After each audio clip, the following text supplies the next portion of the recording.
আবারও আলোচনায় seven sisters. Chicken নেকের পাশ দিয়ে 4 লেনের সড়ক নির্মাণে এত তোড়জোড় কেন ভারতের? শান্তির কথা বলে মধ্যপ্রাচ্যের সংঘাত ছড়াচ্ছেন ট্রাম্প। অভিযোগ আলী খামেনির ইসরায়েলকে নিশ্চিহ্ন করার হুঁশিয়ারি।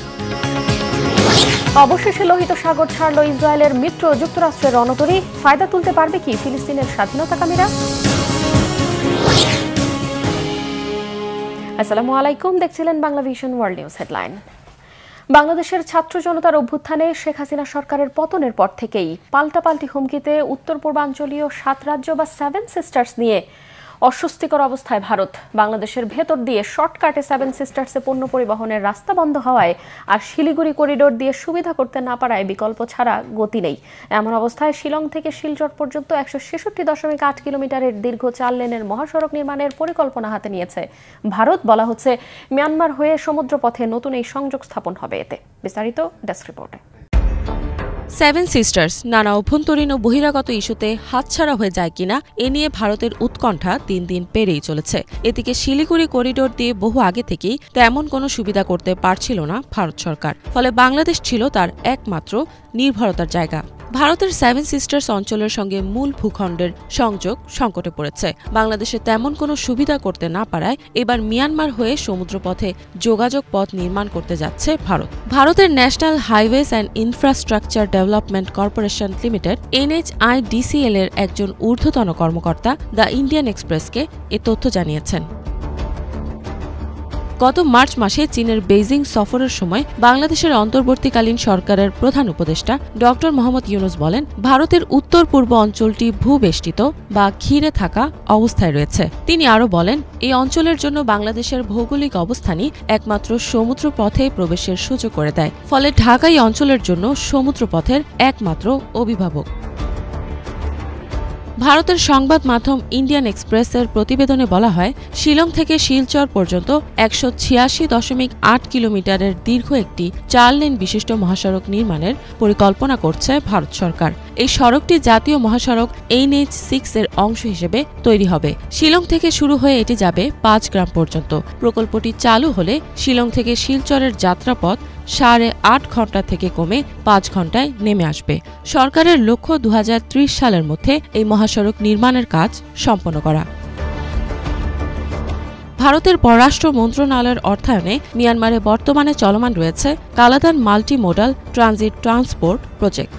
এই প্রজেক্টের মাধ্যমে কলকাতা বন্দরকে মিয়ানমারের রাখাইন প্রদেশের সিত্তে বন্দর পর্যন্ত নৌপথে যুক্ত করা হয়েছে। সেখান থেকে কালাদান নদী ব্যবহার করে পালেতুয়া পর্যন্ত যাতায়াতের ব্যবস্থা রয়েছে। পালেতুয়া থেকে মিজোরামের জরিনপুই পর্যন্ত একটি সড়ক পথ নির্মাণ করা হয়। শিলং থেকে শিলচর নতুন মহাসড়ক এই পরিবহন নেটওয়ার্ককে আরও বিস্তৃত করবে।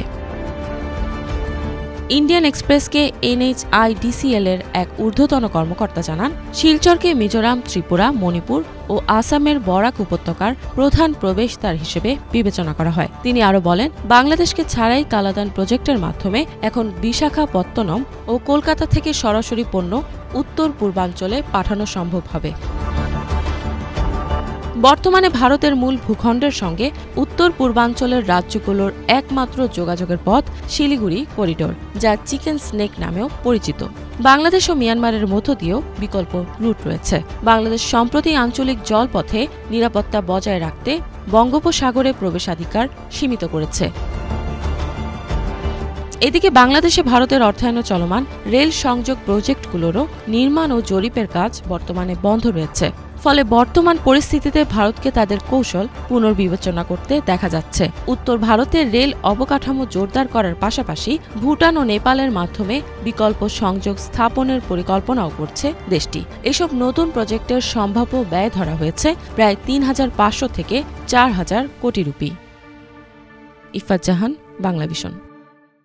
এদিকে ভারতের তেলেঙ্গানার রাজধানী হায়দ্রাবাদে ঐতিহাসিক চারমিনার এলাকায় একটি ভবনে ভয়াবহ অগ্নিকাণ্ডে অন্তত 17 জনের মৃত্যু হয়েছে। দগ্ধ অনেকেরই অবস্থা গুরুতর। স্থানীয় সময় রবিবার সকাল 6টা নাগাদ হায়দ্রাবাদের চারমিনার অভিমুখী রাস্তার পাশে গুলজার হাউসে আগুন লেগে যায়। দমকল কর্মীরা ঘটনাস্থলে পৌঁছে আগুন নিয়ন্ত্রণে কাজ শুরু করার আগেই দগ্ধ হয়ে অনেকেই মারা যান। মৃতদের মধ্যে 2 শিশুও রয়েছে। ফায়ার সার্ভিসের 11টি ইউনিটের চেষ্টায় আগুন নিয়ন্ত্রণে আসে। এই ঘটনায় শোক প্রকাশ করেছে রাজ্যের কেন্দ্রীয় কেন্দ্রীয় মন্ত্রী জি কিষাণ রেড্ডি। প্রাথমিক পর্যবেক্ষণে ধারণা করা হচ্ছে বৈদ্যুতিক শর্ট সার্কিটের কারণেই এই দুর্ঘটনা ঘটে থাকতে পারে। শান্তির স্বপ্ন দেখিয়ে মধ্যপ্রাচ্যে সংঘাত ছড়ানো মার্কিন প্রেসিডেন্ট ডোনাল্ড ট্রাম্পের শুধু মিথ্যাচার থেমে নেই, গাজায় শিশুদের হত্যার জন্য ইসরায়েলকে দিচ্ছেন টনকে টন বোমা, এমন অভিযোগ তুলেছেন ইরানের সর্বোচ্চ নেতা আয়াতুল্লাহ আল খামেনি। মধ্যপ্রাচ্যে অশান্তির মূল হোতা ইসরায়েলকে নিশ্চিহ্নের হুঁশিয়ারিও দিয়েছেন ইরানের এই সর্বোচ্চ নেতা। শহীদ আরাফাতের ডেস্ক রিপোর্ট। ইরান ও মধ্যপ্রাচ্য নিয়ে মার্কিন প্রেসিডেন্ট মুখে শান্তির কথা বলছেন, কিন্তু কাজে করছেন উল্টোটা। শনিবার এক বক্তব্যে এ অভিযোগ করেন ইরানের সর্বোচ্চ নেতা আয়াতুল্লাহ আলী খামেনি। বলেন, মধ্যপ্রাচ্যে শান্তি চাইলে ইসরায়েলকে এত বোমা দিতেন না ট্রাম্প, সেই বোমায় শিশু হত্যা করছে বর্বর ইসরায়েলি বাহিনী। ট্রাম্প বলেন ক্ষমতার মাধ্যমে তিনি এই অঞ্চলে শান্তি প্রতিষ্ঠা করবেন, কিন্তু ট্রাম্প মিথ্যা বলছেন। তারা এই অঞ্চলে সংঘাত ছড়িয়ে দেওয়ার চেষ্টা করছে, ইসরায়েলকে গণহত্যার জন্য টন টন বোমা দিচ্ছেন। গাজা, লেবানন প্রতিটি স্থানে তারা শান্তির নামে অশান্তি ছড়াচ্ছে। আয়াতুল্লাহ আলী খামেনি বলেন, এই অঞ্চলে শান্তি প্রতিষ্ঠায় ট্রাম্পের চেষ্টা পুরোপুরি ব্যর্থ। যুক্তরাষ্ট্রের সহযোগিতায় ইসরায়েল মধ্যপ্রাচ্যের ক্যান্সারে পরিণত হয়েছে। ইসরায়েলকে নিশ্চিহ্ন করতে তেহরান প্রতিশ্রুতিবদ্ধ। এছাড়া ট্রাম্পের উচিত মধ্যপ্রাচ্য নিয়ে চিন্তা না করে এই অঞ্চল ত্যাগ করা। মধ্যপ্রাচ্যে ট্রাম্পের সফর খুব বেশি কার্যকর না, এই অঞ্চল নিয়ে তার পরিকল্পনা সঠিক না। ট্রাম্পের মধ্যপ্রাচ্য নিয়ে মাথা ঘামানো উচিত না। যুক্তরাষ্ট্রের মিত্র ইসরায়েল মধ্যপ্রাচ্যের জন্য এখন ক্যান্সার। আমরা দ্রুত এই ইসরায়েলকে নিশ্চিহ্ন করে দেব। মধ্যপ্রাচ্য সফরে ট্রাম্প বলেছেন, ইরানকে মার্কিন প্রস্তাব মেনে নেওয়া উচিত, নইলে খারাপ কিছু ঘটতে পারে। ট্রাম্পের মধ্যপ্রাচ্য সফর নিয়ে কথা বলেছেন ইরানের প্রেসিডেন্ট মাসুদ পেজেশকিয়ান। ট্রাম্পের শান্তির বাণী ভণ্ডামি বলে উল্লেখ করেন তিনি। ইরানি প্রেসিডেন্ট বলেন, একদিকে শান্তির কথা বলেন, অন্যদিকে হুমকি দেন ডোনাল্ড ট্রাম্প। মধ্যপ্রাচ্য সফরে ট্রাম্প কি এমন করেছেন? ট্রাম্পকে কেউ বিশ্বাস করে না। তিনি এক মুখে শান্তির কথা বলেন, আবার গণহত্যা চালান। তার কোন কথাটি বিশ্বাস করব আমরা? ইরানি প্রেসিডেন্ট বলেন, তেহরান শান্তি চায়, কোনো ধরনের সংঘাত চায় না। যুক্তরাষ্ট্রের সাথে পরমাণু কর্মসূচি নিয়ে আলোচনা চালিয়ে যাবে, শান্তিপূর্ণ পারমাণবিক কর্মসূচিও চলবে। তবে যুক্তরাষ্ট্রের কোনো হুমকিতে চুপ থাকবে না ইরান, দেয়া হবে দাঁত ভাঙা জবাব। এর আগে ট্রাম্প দাবি করেন, পারমাণবিক কর্মসূচি নিয়ে ইরানকে প্রস্তাব দেওয়া হয়েছে। তবে ইরানের পররাষ্ট্রমন্ত্রী আব্বাস আরাগচি বলেছেন, তেহরান এ ধরনের কোনো প্রস্তাব পায়নি। শহীদ আরাফাত, বাংলাভিশন নিউজ ডেস্ক। কয়েক মাসে ইয়েমেনের হুথিদের হামলায় ক্ষয়ক্ষতির পর মার্কিন বাহিনীর এবার লোহিত সাগর থেকে বিমানবাহী রণতরী সম্পূর্ণ প্রত্যাহার করেছে। এতে কৌশলগতভাবে বড় ধাক্কা খেল যুক্তরাষ্ট্রের পরম মিত্র ইসরায়েল। বলা হচ্ছে, হুথিদের সাথে নাটকীয় যুদ্ধবিরতির চুক্তিতে ভর করে রণতরী প্রত্যাহারের সিদ্ধান্ত হয়েছে। এতে হুথিদের হামলা মোকাবেলায় কি একা হয়ে পড়বে ফিলিস্তিনের বর্বরতা অব্যাহত রাখা ইসরায়েল? পরিবর্তিত পরিস্থিতিতে ফায়দা তুলতে পারবে কি হুথি? হিজল জোবায়েরের ডেস্ক রিপোর্ট।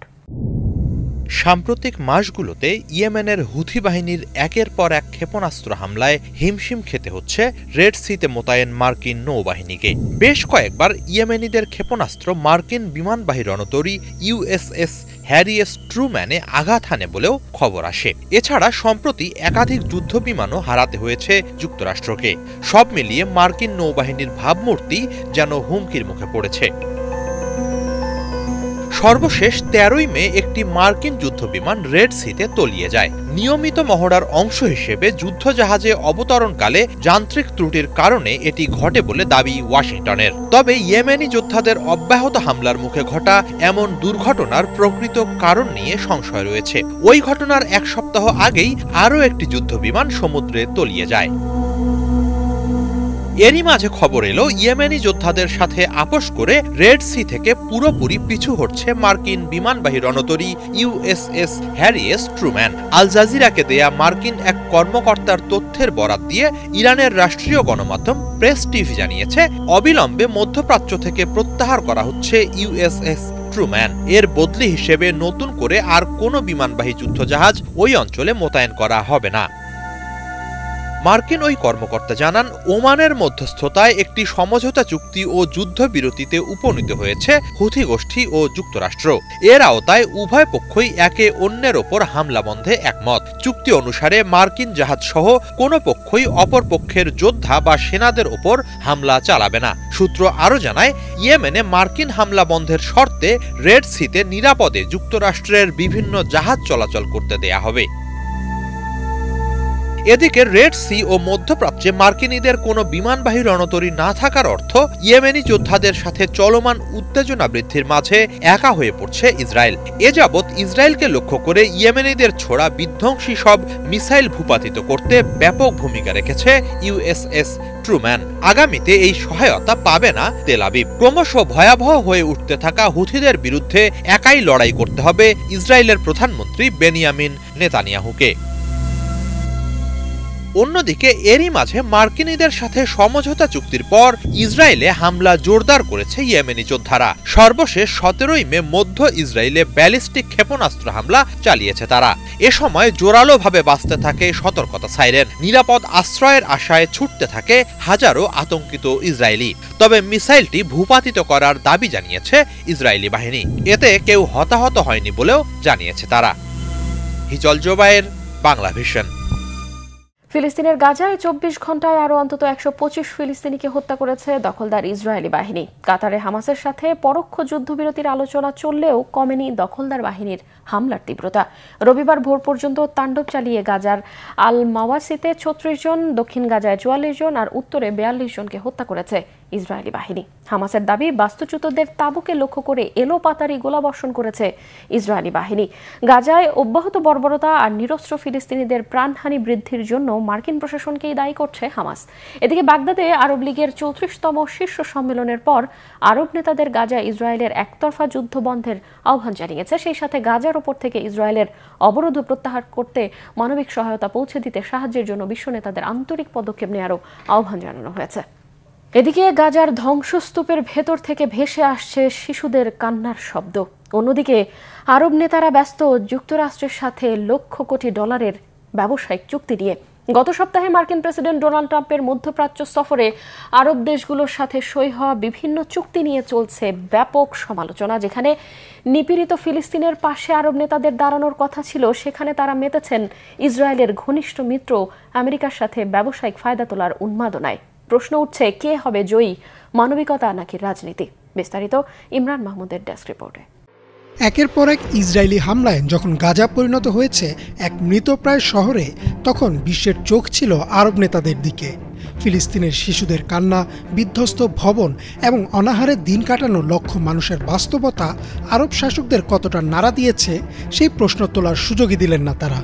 কারণ একদিকে তারা মুখে যুদ্ধবিরতির দাবি জানালেও অন্যদিকে ইসরায়েলের মিত্র যুক্তরাষ্ট্রের সঙ্গে একের পর এক মাল্টিবিলিয়ন ডলার ব্যবসায়িক ও সামরিক চুক্তি করে দেখিয়েছেন তাদের কাছে মানবিকতা নয়, প্রাধান্য পাচ্ছে ক্ষমতা, অর্থ আর বিলাসিতার রাজনীতি। 2025 সালের মে মাসে যুক্তরাষ্ট্রের প্রেসিডেন্ট ডোনাল্ড ট্রাম্প মধ্যপ্রাচ্য সফরে আসেন।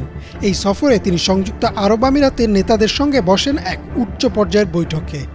রয়টার্সের এক প্রতিবেদনে বলা হয়েছে, সফরের মূল উদ্দেশ্য ছিল আমিরাতের কৃত্রিম বুদ্ধিমত্তা ভিত্তিক প্রযুক্তি খাতে অগ্রগতি সাধনে যুক্তরাষ্ট্রের সঙ্গে অংশীদারিত্ব গড়ে তোলা। 15 মে আল জাজিরা জানায়, ডোনাল্ড ট্রাম্প আবুধাবিতে সই করেছেন $1.4 ট্রিলিয়ন একটি কৃত্রিম বুদ্ধিমত্তা ভিত্তিক বিনিয়োগ চুক্তি।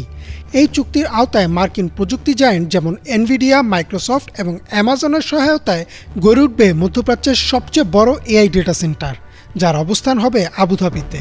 ফোর্বস ম্যাগাজিনে 15 মেতে প্রকাশিত এক প্রতিবেদনে জানানো হয়, ট্রাম্প এই সফরে অন্তত 7টি প্রধান প্রকল্পের চুক্তিতে সই করেছেন, যার মধ্যে রয়েছে ডেটা সেন্টার, প্রযুক্তিগত অবকাঠামো, সাইবার নিরাপত্তা ও ক্লাউড কম্পিউটারিং খাতে পার্টনারশিপ। শুধু প্রযুক্তি নয়, সামরিক শিল্পের ক্ষেত্রেও ট্রাম্পের এই সফরে ছিল চমক। 13 মে দ্য গার্ডিয়ান জানায়, সৌদি আরবের সঙ্গে ট্রাম্প সই করেছেন এক বিশাল অস্ত্র চুক্তি, যার পরিমাণ $142 বিলিয়ন। এই চুক্তির আওতায় যুক্তরাষ্ট্র সৌদি আরবকে সরবরাহ করবে যুদ্ধ বিমান, ড্রোন, ক্ষেপণাস্ত্র প্রতিরক্ষা ব্যবস্থা ও অন্যান্য আধুনিক সামরিক সরঞ্জাম। একই প্রতিবেদনে উল্লেখ করা হয় যে এই চুক্তি ভবিষ্যতের মধ্যপ্রাচ্য রাজনীতিতে যুক্তরাষ্ট্র সৌদি সম্পর্ককে আরও ঘনিষ্ঠ করবে এবং একই সঙ্গে ইসরায়েলের সামরিক প্রাধান্যের স্বার্থকেই পরোক্ষভাবে রক্ষা করবে। এদিকে 17 মে ওয়াশিংটন পোস্ট জানিয়েছে, বাগদাদে অনুষ্ঠিত আরব লীগের সম্মেলনে বিভিন্ন আরব নেতা গাজায় যুদ্ধবিরতির আহ্বান জানান এবং গাজা পুনর্গঠনের জন্য অর্থ সহায়তার প্রতিশ্রুতি দেন। টাইমস অফ ইসরায়েলে প্রকাশিত এক প্রতিবেদনে দেখা যায়, সম্মেলনে যোগ দেওয়ার নেতারা একে অপরের সঙ্গে প্রতিযোগিতায় লিপ্ত ছিলেন কে কতটা আবেগপূর্ণ ভাষায় ফিলিস্তিনিদের পাশে থাকার বার্তা দিতে পারেন। কিন্তু এই আবেগের সঙ্গে মিলছে না বাস্তবতা। আরব দেশগুলোর মধ্যে সৌদি আরব ও সংযুক্ত আরব আমিরাত সবচেয়ে ধনী, অথচ তাদের পক্ষ থেকে এখন পর্যন্ত গাজায় যুদ্ধ থামাতে দৃশ্যমান কোনো কার্যকর পদক্ষেপ বা সামরিক চাপের চেষ্টাই লক্ষ্য করা যায়নি। বিজনেস ইনসাইডার 17 মে জানিয়েছে, ট্রাম্পের সৌদি সফরের সময় এনভিডিয়া এবং অ্যামাজনের সঙ্গে বৃহৎ প্রযুক্তি চুক্তির প্রস্তুতি নেওয়া হয়েছে, যেখানে বলা হয় এই চুক্তিগুলোর মাধ্যমে সৌদি আরব চায় মধ্যপ্রাচ্যে সিলিকন ভ্যালি হয়ে উঠতে। কিন্তু গাজায় হাজার হাজার হতাহত নারী, শিশু বা ধ্বংসস্তূপে পরিণত হাসপাতালগুলোর জন্য সৌদি আরবের তরফ থেকে কোনো জরুরি সহায়তা বা জোরালো প্রতিবাদ শোনা যায়নি। এই প্রেক্ষাপটে আরব নেতাদের যুদ্ধবিরতির আহ্বানকে নিছক এক রাজনৈতিক প্রহসন বলেই মনে করছেন বিশ্লেষকরা। মুখে ফিলিস্তিনের পক্ষে কথা বলা আর কাজে ইসরায়েলের প্রধান মিত্র যুক্তরাষ্ট্রের সঙ্গে ব্যবসা করার মধ্যে যে তীব্র দ্বিচারিতা, তা এখন আর ঢাকা যাচ্ছে না। অনেকেই বলছেন, আরব বিশ্ব যে আর ফিলিস্তিনিদের ভাই নয়, বরং এক স্বার্থান্ধ গোষ্ঠীতে পরিণত হয়েছে, তা স্পষ্ট হয়ে উঠছে প্রতিটি পদক্ষেপে। এই পরিস্থিতিতে ফিলিস্তিনিরা আরব বিশ্ব থেকে কোনো আশার আলো দেখতে পাচ্ছে না, বরং পাচ্ছে বিশ্বাসঘাতকতার গভীর ছায়া। ইমরান মাহমুদ, বাংলাভিশন। ইউক্রেন যুদ্ধ বন্ধের বিষয়ে সোমবার রাশিয়ার প্রেসিডেন্ট ভ্লাদিমির পুতিনের সাথে ফোন আলাপ করবেন মার্কিন president Donald Trump. White house জানিয়েছে, ফোন আলাপ হবে যুক্তরাষ্ট্রের স্থানীয় সময় সোমবার সকাল 10টায়। ক্রেমলিনের মুখপাত্র দিমিত্রি পেসকভ ফোন আলাপের বিষয়টি নিশ্চিত করেছেন। ফোন আলাপে ইউক্রেন রাশিয়ার যুদ্ধবিরতি কার্যকরের ইতিবাচক অগ্রগতি হবে বলেও আশাবাদী প্রেসিডেন্ট ট্রাম্প। রুশ প্রেসিডেন্টের সাথে কথা বলার পর ইউক্রেনের প্রেসিডেন্ট ভলোদিমির জেলেনস্কি আর ন্যাটোর যোগভুক্ত কয়েকটি দেশের নেতাদের সঙ্গেও কথা বলবেন তিনি। এর আগে যুদ্ধের 3 বছরের মধ্যে প্রথমবার গত শুক্রবার তুরস্কের ইস্তাম্বুলে 2 নেতার অনুপস্থিতিতেই সরাসরি বৈঠক করেছে রাশিয়া ও ইউক্রেনের প্রতিনিধি দল। ওই বৈঠকে আশানুরূপ কোনো ফলাফল আসেনি। এদিকে যুদ্ধবিরতির চুক্তির পরেই শুধু পুতিন আর জেলেনস্কির বৈঠক সম্ভব বলে মনে করছে রাশিয়া। যুক্তরাষ্ট্রের নিউ অর্লিন্সে কারাগার থেকে হত্যা মামলার আসামিসহ 10 জন বন্দী অভিনব পন্থায় পালিয়েছে। পরে নিরাপত্তা ক্যামেরার ফুটেজ বিশ্লেষণে ফাঁস হয় জেল থেকে পালানোর চাঞ্চল্যকর ঘটনা। এত কড়াকড়ির পরও কি এমন কৌশল কাজে লাগিয়ে জেল থেকে পালাতে সফল হলেন কয়েদিরা? বিস্তারিত মীর ফজলের আব্বির ডেস্ক রিপোর্টে। কমলা ও সাদা রঙের পোশাক পরে তড়িঘড়ি করে পালিয়ে যাচ্ছেন কয়েকজন লোক। না, কয়েদিদের পোশাকে তারা কোনো সিনেমার শুটিংয়ে অভিনয় করছেন না। যুক্তরাষ্ট্রে এক কারাগারে বাস্তবেই ঘটল এমন ঘটনা। যুক্তরাষ্ট্রের লুইজিয়ানার নিউ অর্লিন্সের অর্লিন্স জাস্টিস সেন্টার নামের একটি কারাগারের দেয়াল ভেঙে পালিয়েছেন 10 জন বন্দী। শুক্রবার সকালে 8:30টার দিকে নিয়মিত গণনার সময় কারাগারের কর্মকর্তারা লক্ষ্য করেন 10 জন বন্দীর হদিস মিলছে না। এরপর সংশ্লিষ্ট কর্তৃপক্ষ পলাতক বন্দীদের হন্যে হয়ে খুঁজতে থাকেন। পরে কারাগারের সিসিটিভি ক্যামেরার ফুটেজ ঘাটলে বেরিয়ে আসে চাঞ্চল্যকর সব তথ্য। কর্তৃপক্ষের ভাষ্য অনুযায়ী বন্দীরা টয়লেটের পেছনের একটি ছিদ্র দিয়ে এবং প্রাচীর টপকে পালিয়ে যায়। তাদের সেল ব্লকের একমাত্র প্রহরী যখন খাবার আনতে গিয়েছিলেন তখনই এই ঘটনা ঘটান তারা। ছিদ্রটির ওপরে লেখা ছিল টু ইজি লোল। ধারণা করা হচ্ছে কারাগারের ভেতরের কেউ তাদের পালাতে সাহায্য করেছে। পালানোর পর কয়েকজনকে কাছাকাছি একটি সড়ক পেরিয়ে আবাসিক এলাকার দিকে দৌড়াতে দেখা যায়। কর্মকর্তারা দীর্ঘদিন ধরে কারাগারের দুর্বল পরিকাঠামোর বিষয়ে অভিযোগ করে আসছিলেন, আর বন্দীরা সেই সুযোগটি কাজে লাগিয়েছেন। অর্লিন্স প্যারিশের শেরিফ সুসান হাডসন জানান, কারো সাহায্য ছাড়া এই কারাগার থেকে পালানো প্রায় অসম্ভব। রাত 12:30টার দিকে তারা একটি দরজা ভাঙতে সক্ষম হয়। কারাগারের টয়লেটের একটি দেয়াল ভেঙে রাত 1টার দিকে তারা জেল থেকে বেরিয়ে যান। আমাদের ধারণা কারাগার সংশ্লিষ্ট কেউ তাদের বের হতে সাহায্য করেছে। আমরা স্বীকার করছি যে নিরাপত্তায় অবশ্যই কোনো ত্রুটি ছিল, নইলে এখান থেকে বের হওয়া সম্ভব হতো না। পলাতকদের ফিরিয়ে আনতে আমাদের ডেপুটিরা অক্লান্ত পরিশ্রম করছেন। পলাতক 10 বন্দীকে শনাক্ত করা হয়েছে। অনলাইন রেকর্ড অনুযায়ী পলাতক বন্দীদের বিরুদ্ধে অপরাধের বিস্তর অভিযোগ রয়েছে। তাদের কয়েকজন হত্যা মামলার আসামি, এছাড়া আগ্নেয়াস্ত্র দিয়ে হামলা মামলার আসামিও রয়েছেন পলাতকদের মধ্যে। পলাতকদের মধ্যে একজনকে এরই মধ্যে গ্রেপ্তার করেছে পুলিশ। মাইলস নামের সেই বন্দী একটি হোটেল পার্কিং গ্যারেজের গাড়ির নিচে লুকিয়েছিলেন। এর আগেও তিনি দুবার কিশোর আটক কেন্দ্র থেকে পালিয়েছিলেন। মাইলস ছাড়াও আরও 2 জন পলাতককে আটক করা হয়েছে। শেরিফের কার্যালয় জানিয়েছে, তদন্ত শেষ না হওয়া পর্যন্ত 3 কর্মীকে বরখাস্ত করা হয়েছে। 2015 সালে জরাজীর্ণ অর্লিন্স প্যারিশ কারাগারের পরিবর্তে অর্লিন্স জাস্টিস সেন্টার খোলা হয়। কারাগারটি ফেডারেল নজরদারিতে থাকলেও নিরাপত্তা ব্যবস্থা নিয়ে একাধিকবার প্রশ্ন উঠেছে। মীর ফজলে রাব্বি, বাংলা ভিশন। এই ছিল আজকের মতো, সাথে থাকায় ধন্যবাদ।